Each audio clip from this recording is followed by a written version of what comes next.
Okay everyone, last video में हमने selection और सेलेक्ट टैग और डाटा लिस्ट हमने ये सारी चीज़ें कवर कर चुके हैं। तो नेक्स्ट वीडियो की तरफ बढ़ते हैं। नेक्स्ट वीडियो में हम बात करेंगे फील्ड सेट की। कभी कभार ऐसा होता है कि हमारा फॉर्म बहुत ही ज़्यादा बड़ा हो जाता है, तो it's better to arrange in specific categories कि हम उसको अलग अलग तरह से अलग अलग वे में कैटेगराइज कर दें।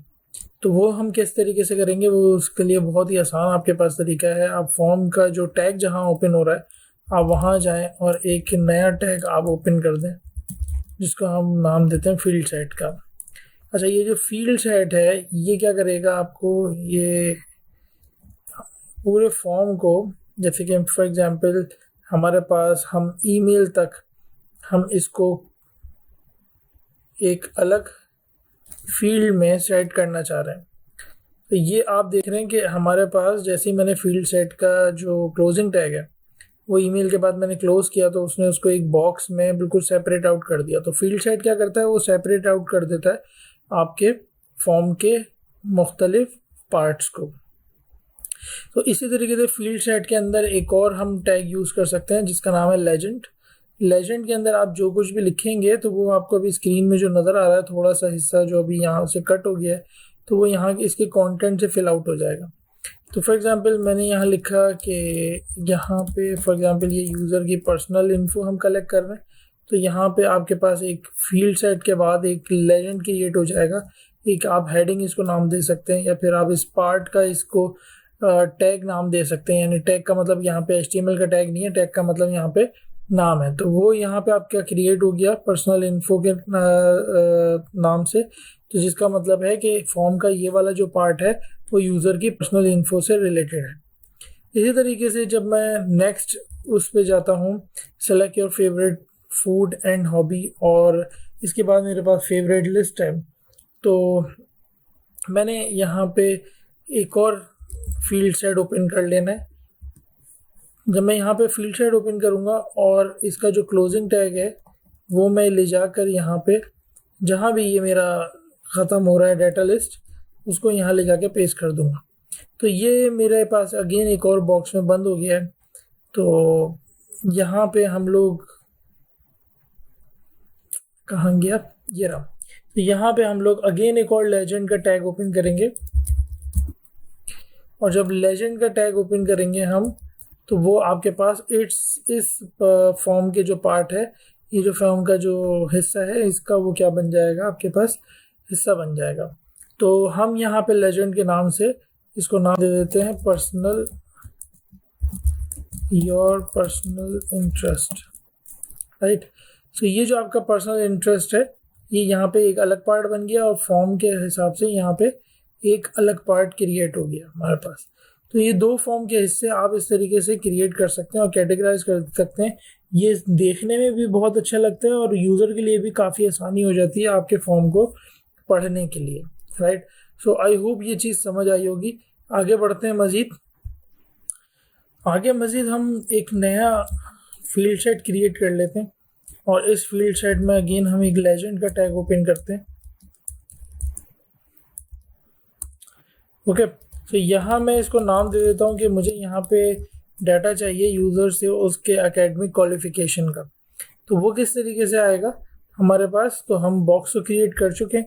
तो उसके लिए आप बहुत ही आसान है, आपके पास एक तरीक़ेकार है कि आप यहाँ पे एक दो तीन तरीक़ेकार हैं बेसिकली। हमारे पास एक रेडियो बटन है, एक चेक बॉक्स है, एक आप यहाँ सिलेक्शन भी बना सकते हैं। वो आपकी अपनी मर्ज़ी है कि आप इसको किस तरीके से डिज़ाइन करना चाहते हैं। तो अगर आपने चेक बॉक्स बनाना है, वैसे तो हमारा नॉर्मल प्रोसीजर ये होता है कि हम पहले लेबल क्रिएट करते हैं, उसके बाद जाके हम क्या करते हैं, हम उसके बाद जाके हम इनपुट क्रिएट करते हैं। बट जब भी आपने रेडियो क्रिएट करना होगा तो उसमें बटन पहले आपका आएगा और उसके बाद आपका उसका नाम आएगा। जैसे कि फॉर एग्जांपल इसमें मेरा कहने का मतलब ये है कि इसमें लेबल बाद में आएगा और इनपुट पहले आएगा। वरना आप हमेशा क्या करते हो, ऊपर जाके आप देखोगे तो हमेशा हमने क्या किया है, हम लेबल पहले क्रिएट करते हैं।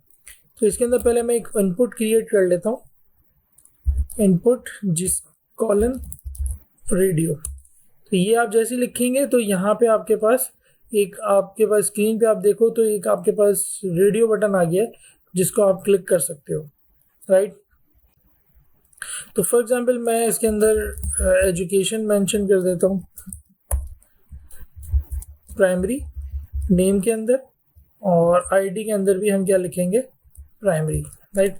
नेम अभी हम नेम के अंदर भी प्राइमरी चले लिख देते हैं, और आईडी के अंदर भी हम प्राइमरी, और इसकी जो वैल्यू है जो सर्वर के लिए हम लिख रहे हैं यहाँ पे, वो भी हम यहाँ पे मेंशन कर देते हैं प्राइमरी।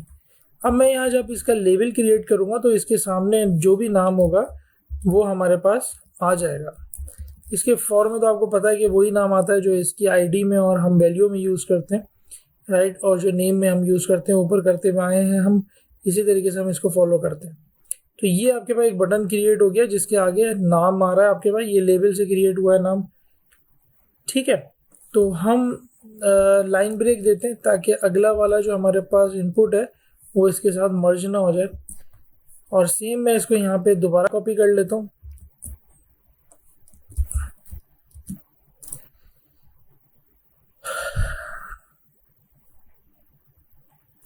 तो नेक्स्ट है हमारे पास सेकेंडरी, राइट, और यहाँ पे भी हमारे पास सेकेंडरी, हम यहाँ भी सेकेंडरी लिख देते हैं और यहाँ भी हम सेकेंडरी मेंशन कर देते हैं और यहाँ भी हम सेकेंडरी मेंशन कर देते हैं। तो ये आपके पास दो हो गए, राइट। अब मैं एक और इसको लिख लेते हैं हम लोग,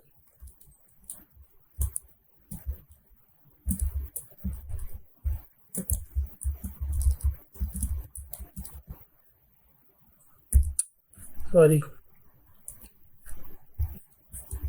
तो ये हमारे पास एक और मेंशन हो गया और हम इसको यहाँ नाम दे देते हैं हायर सेकेंडरी, राइट, और इसको मैं शॉर्ट करके लिख देता हूँ